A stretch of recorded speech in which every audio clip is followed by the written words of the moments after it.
Can say the first round knockout, I mean, the reason why we got that, I'd say, is because of the draw. We trained a lot more, a lot harder, fixed the tweaks that I was lacking in that fight where I got the draw. Um, a lot of I was looking for one shot only in that fight, but when I fought, and so after that fight, um, we went to training camp and we started working harder, higher output, higher pace, combination after combination, just so I can be ready to throw if I needed to throw that many punches, but more so just for me to let my hands go and not look for one shot. So that was a big learning experience for me. Is it tempting when you do have power to look for that one shot instead of, as you said, generating more opportunities for yourself? And you think that's a common thing that most guys with power need to work on?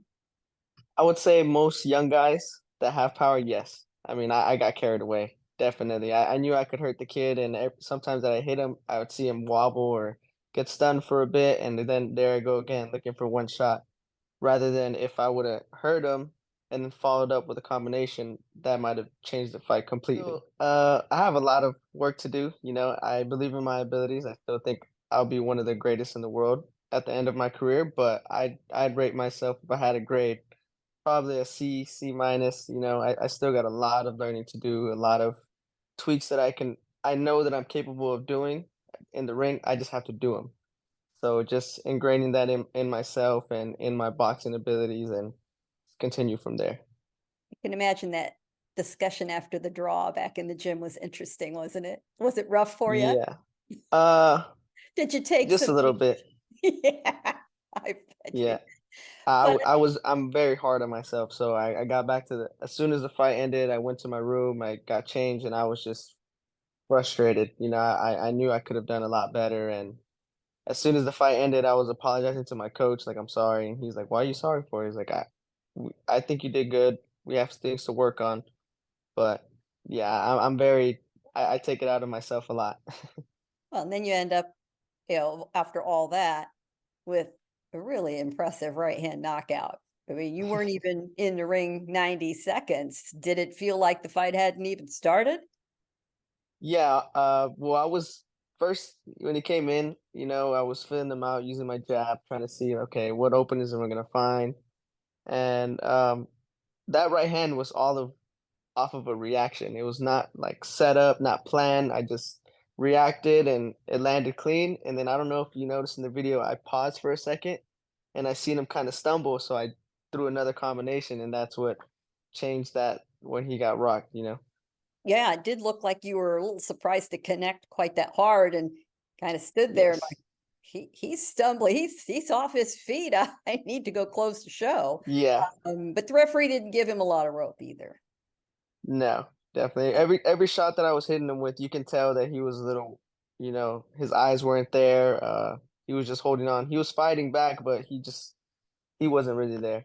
And I feel like the referee did a good job because whether I didn't stop him that round, the next round would have definitely got him out of there. Didn't let him off the hook.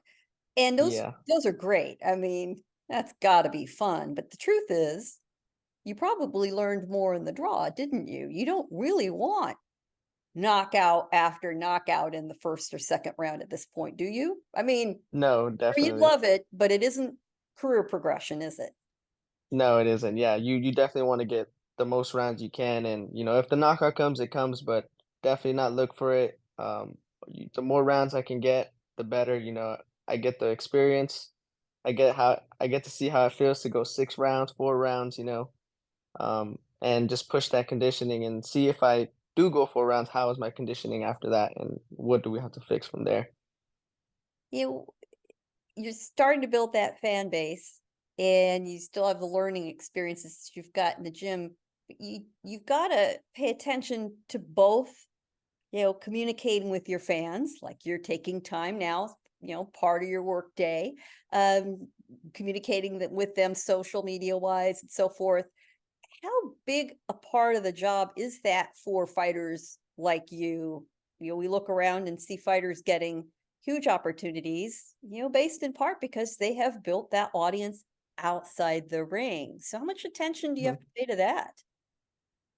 I would say a good amount of attention because, every time after the fight, I come out, I go talk to everybody, whoever wants a picture, whoever wants to just talk. I mean, I have no problem. I love going to see them and, hang out with them, talk to them a little bit because I'm only human and they need I mean, I'm not a superstar yet, or even if I was, I'm still human. So they're the reason why I have this big fan. You enjoy showing them a little bit peek behind the curtain on your social media, uh, responding to the comments and so forth. I mean, that I'm sure it's fun and work at the same time. Yeah, it is. It does get a little, when you're tired after training, but I mean, you have to do it. You have to do it. They're your fans and they're your supporters, so you have to be grateful to them. Is this a good time to be in your position, to be a prospect with the boxing universe sort of getting its act together? I would say so, yes, because like you said, they're finally putting together great fights again, and you know, the fights before they weren't as exciting, or they were very one-sided, but now they have competitive fights, which everybody wants to see. Everybody wants to see the best of the best fight each other, and if if I get an opportunity to be on one of those cards, I mean, that would just be amazing, and obviously continue to grow and one day be one of the best fighting another guy who's the best as well. How much how much do you think this is a product of your generation of fighters putting pressure on the champions because you are taking more chances and the guys leading in the, under 25s, under 30s, they're taking those fights. We're seeing Tank and Ryan. We're seeing Bam Rodriguez. Yeah, they're all betting on Mhm. themselves. How much can you take credit for that? I'd say a lot. I mean, yeah, you have to bet on yourself quite a bit, and I think that's a great way to continue your career just because, I mean, beating all odds and everybody doubting you, that should give you some great motivation as well. And, going against a top guy when they think he's just gonna completely dominate you is and then you prove them wrong is so much better, and it definitely gives a spotlight onto your career. I can't let an interview go without asking you, how's your golf game? Oh, actually, it's improving very well. Really? Canelo has to watch out because within the next couple of years, I'm definitely coming after him. Telling you, I am betting on that happening. It is going to happen. We will make it happen. So, where's your big improvements coming from? Oh, again, my best friends, they've been all golfing with me, and they've just been teaching me. They've golfed in high school, and they're brothers. So actually teaching me and my other best friend Eric, and we go out there as much as we can, whenever I can, and I'm not in camp or anything. And I can see myself improving every time, and they're shocked as well. Sometimes they're like, "Oh man, like you're getting pretty good," and I I I still doubt myself, but them giving me motivation on that is pretty good. How's your drive off the tee? You using that power? Yes, definitely. I can hit it pretty decently far, close to them. Even though I'm a little guy, I mean that doesn't really matter in golf. When we last chatted in October, how it's really more the mental aspect of it too, is that it's very different. It works a different part of your mind. How do you then apply that in the ring? Just in the situations where it's getting really hard, still staying calm and think straight.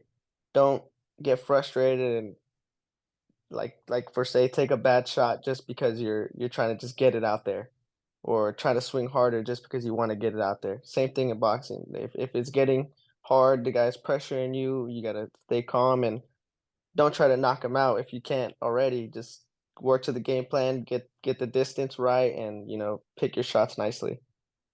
So I can say that that'll be like a good way to describe it. Excellent. Well, we need to see more of that on your social media. So we Definitely.